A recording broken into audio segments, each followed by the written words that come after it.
Good day mga katusok. Naanap po tayo tusukon karon. Thank you Lord God.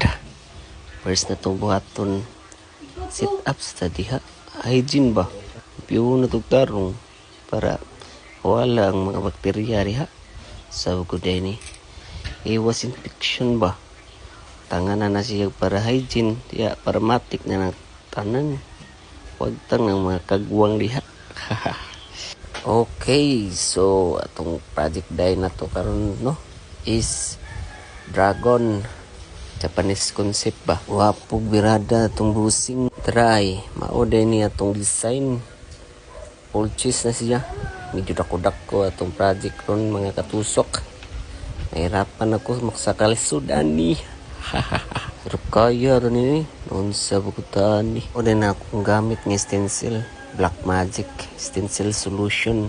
Nga akong gamit din ni needle is 3 ka buok.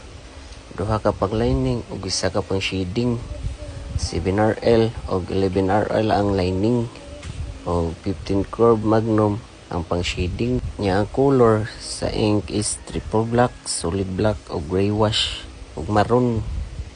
Arctic ang brand. So karon no mga katusok. Manaday ko papilit sa design ni busing ana. May gani ka na center o pagbuktang na ko. Apat ka na mapapilit dahil taning design. Center good. Anong pastada pagkabuktang ba? First na to baton siyam ana to bilanan sa panit silbing guide.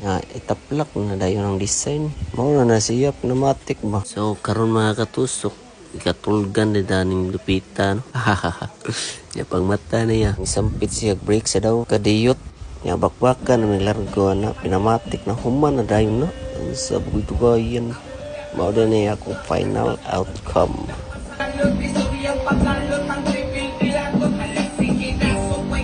So mga katusok sa ganahan mapatusok no. Direct message lang mo sa Kaizen Tattoo Studio. Huwag maura to. Sukon ang angay. Sukon!